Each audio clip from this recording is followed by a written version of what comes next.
이면 2023년 1월 2일차 유마을 공산화로 가는 대한민국. 지금 대한민국에는 충성은 없지만 치열한 체제전쟁이 전개되고 있다. 일종의 내전이다.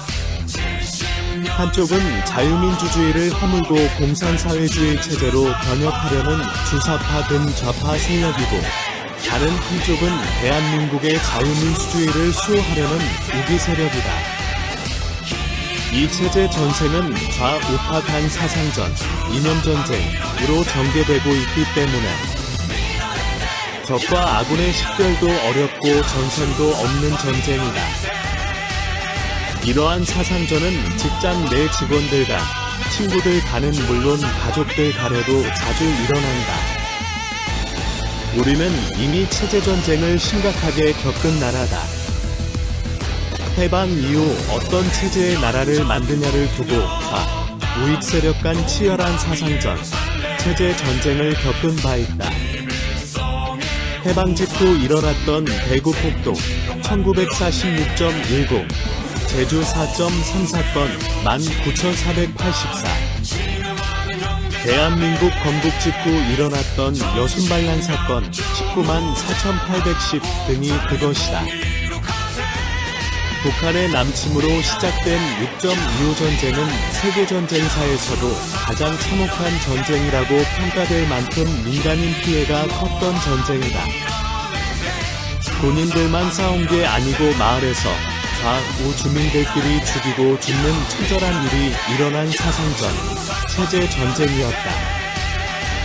북한군이 마을에 나타나자 좌파 주민들이 환영대회를 하고 붉은 완장을 차고 앞잡이 노릇을 했다.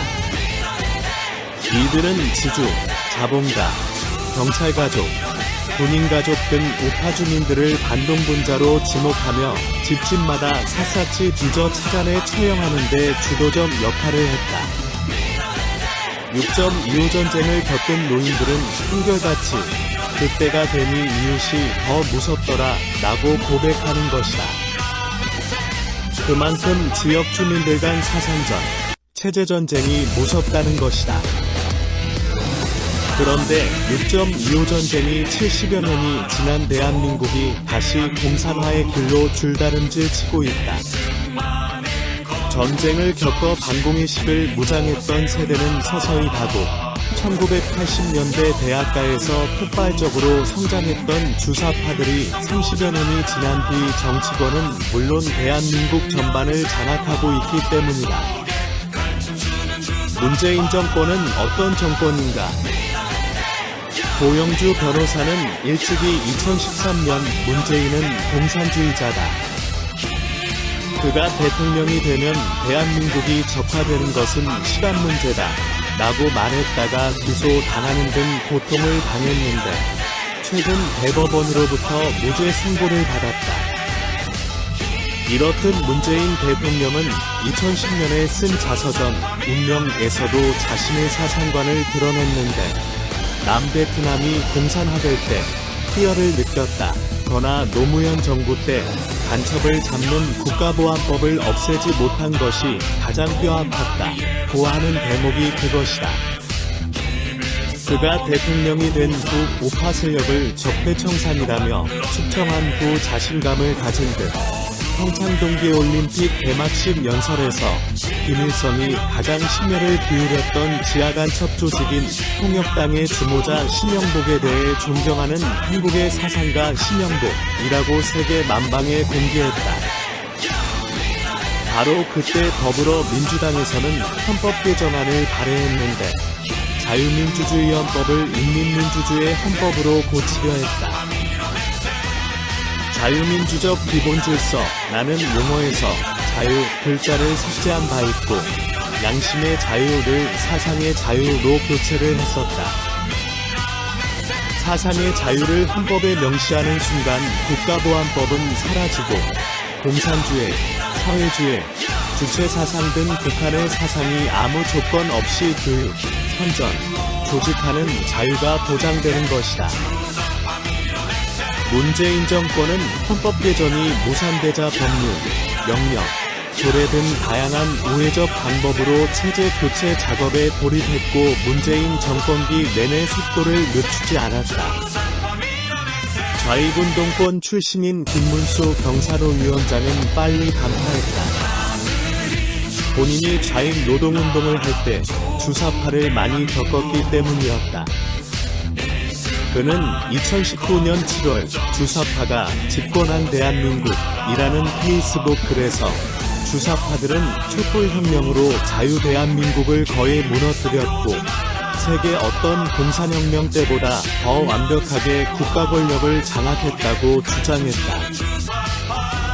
대한민국은 우파, 자유민주주의의 나라인데 어떤 이유로 주사파가 선거에서도 승리하고 모든 국가, 사회 권력을 장악할 수 있었을까? 가장 큰 이유는 80여 년간 쉼없이 강력하게 추진해온 북한의 대남 공작 때문이다. 북한에서 대남 공작 전략을 수립했던 김북성 선생에 따르면 그간 북한의 직파간첩 규모가 15만 명이라고 했고 그들에게 포섭된 간첩은 10배인 150만 명은 될 것이라고 했다. 직파간첩과 포섭된 간첩에 의해 즉 간접적으로 영향을 받은 국민들의 수는 감히 상상하기 힘들다. 상당수 국민들이 알게 모르게 영향을 받고 있다고 보아야 할 것이다. 우리나라가 북한의 대남 공작의 소나기에 놀아나고 있다는 가장 확실한 증거는 이석기가 주도하는 경기동부연합이 대한민국의 중심부를 장악한 현실이다. 이석기의 경기동부연합은 용인 이성남 지역을 거점으로 투쟁한 한총련 산하 지하 세력으로 주사파 중위주사파여 북한을 가장 추종한 종북 세력이다.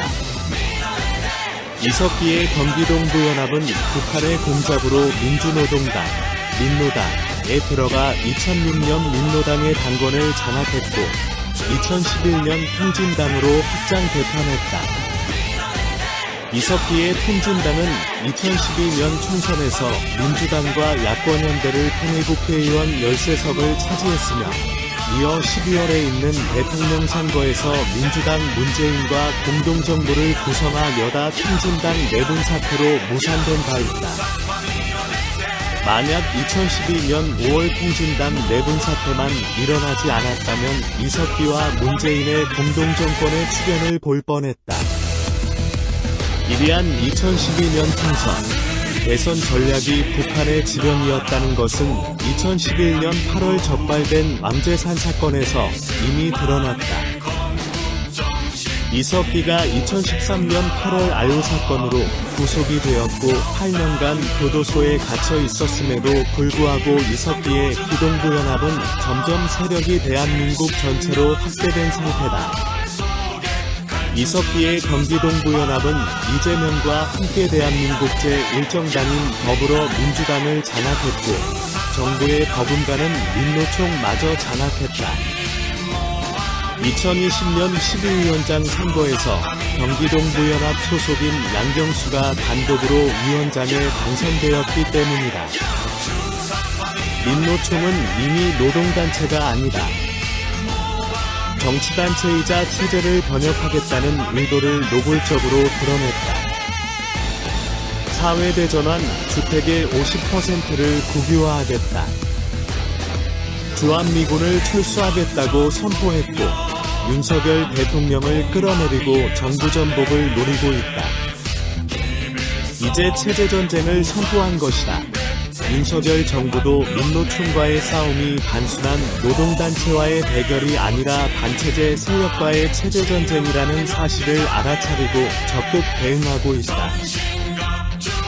그런데 우리 국민들의 다수는 체제가 바뀌는 심각한 상황인 줄 모르고 아직도 여전히 자유민주주의 체제가 잘 유지되고 있는 줄 착각을 하고 있는 것이다. 왜 그럴까? 문재인 정권이 국회나 지방의회를 통해 법률이나 조례라는 합법적인 방법으로 바꾸었기 때문이다. 그러나 북한이 공산화할 때도 토지개혁령, 19,463, 중요산업구규令, 1946.7 등 법령을 통해 합법적 형태를 취하며 공산화했다. 동유럽 국가들도 공산화 과정에서 정당, 선거, 의회 의결을 통해 헌법과 법률을 바꾸고 공산화했다. 베네수엘라 차베스도 1998년 선거로 정권을 잡은 후 49개의 법률을 바꾸어 사회주의 체제로 변혁했다. 국회에서 만든 법률에 의해서도 얼마든지 체제 변혁을 할 수 있다는 것을 명심해야 한다.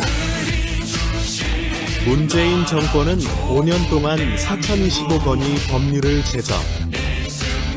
개정했고 제안된 법률안 수만도 23,000여 건이 넘고 8만 건 이상의 조례를 개정했다. 그 법률안, 조례인 하나하나 안에 자유민주주의 체제를 허물고 인민민주주의, 프롤레타리아 독재, 좌파 독체제를 거쳐 공산의 사회주의 체제로 변혁하려는 무서운 독소조항들이 수없이 스며들어 있다. 검수완박법, 국가정보원법, 대공수사권 폐기, 경찰청법, 자치경찰제, 좌파의 자치경찰 장악 의도 등 문재인 정권이 개정한 법안 전체를 대상으로 사사기 분석해 그 독소조항들을 완전히 제거해야 한다. 조례도 마찬가지다. 현재 조례에 의해 시행되고 있는 주민자치회, 마을교육공동체, 마을경제공동체 등도 그 안에 좌파마을 활동가들이 읍면동을 장악하도록 하는 장치들을 무수히 심어 놓았다.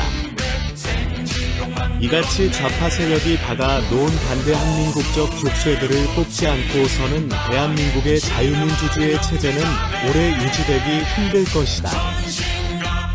전복된 대한민국을 다시 회복하기 위해서는 단순한 개혁으로는 불가능하고 혁명적 조치가 있어야 한다. 우선 대한민국에 박혀있는 법률, 조례 등 체제 변혁적 입법들을 제거하려면 우선 총선에서 우파정당이 200석에 가까운 의석을 차지한 후 입법혁명을 강력히 추진해야 한다. 그래야 잘못된 사회주의 악법들을 제거하고 대한민국을 정상화시킬 수 있다. 우파정당이 200여 석을 차지하려면 우선 국민, 유권자의 다수가 이 문제의 심각성을 깨달아야 한다. 그래서 자유마을운동이 필요한 것이다. 그러면 어떻게 주민들을 깨우칠 수 있을까? 대한민국 3,506개 마을에서 좌파 세력의 실체를 꾸준히 알리는 주민 깨우기 운동이 가장 효과적이다. 대한민국 국민들 속에는 6.25 전쟁이 결과로 각인된 반공기저 정서가 깊이 내재되어 있다. 공산주의는 안 돼 나는 사상적 각성이 노인 세대에 깊이 각인되어 있다. 젊은 세대들도 자유민주주의를 좋아하고 북한과 같은 공산사회주의 체제를 싫어한다. 그럼에도 불구하고 좌파 세력이 모든 분야에서 우세를 점한 것은 일반 국민들이 진보세력, 민주세력, 평화세력 등으로 포장한 반체제 세력의 실체를 잘 모르기 때문이다. 그들의 정치적 속임수에 속아서 그렇다. 그래서 주민 깨우기 운동이 필요한 것이다. 자유마을운동을 통해 대한민국은 체제전쟁 중 다시 마을로 가는 체제전쟁 등 소책자 대포 등 주민 깨우기 운동을 적극 전개해야 한다. 주민들에게 알려야 할 사항은 두 가지다. 하나는 현재 대한민국은 심각한 체제전쟁 상황임을 알려 위기의식을 갖도록 하는 것이다. 두 번째는 체제위기를 가져오는 세력이 민주세력, 진보세력으로 거짓 포장하고 있는 주사파 등 반체제 세력이라는 사실을 주민들에게 일깨우는 것이다. 이를 통해 좌파 세력의 양의 팔을 벗기고 늑대의 본질을 드러나도록 해야 한다. 국민의 다수가 두 가지 사실을 알고 단호히 대응하는 날, 대한민국의 체제전쟁은 사실상 막을 내리는 것이다. 주민자치 기본법 공산화의 길목. 주민자치 기본법 안1 숨겨진 진실. 주민자치 기본법 제정을 결사 반대한다. 주민자치 기본법 입법 시도를 즉각 중단하라. 주민자치 기본법. 도대체 무엇이 문제인가? 마포 성리산마을 전국 읍면 동마을 공동체 모델 맞나? 주민자치회 좌파가 국가의 풀뿌리를 장악하려는 것 아닌가? 주민자치회 사회주의 체제의 마을 공동체 구축하려는 것인가? 주민에 대한 촘촘한 그물망 감시체제 인민위원회 부활인가? 주민자치회는 국가재정을 빨아먹는 하마인가? 면동은 지역 좌파들의 먹잇감. 불보듯 뻔하다. 주민자치 기본법 공산화의 길목. 2000 지은 296쪽 출판 대추나무. 광화문몰에서 구입 가능합니다. 1522 8686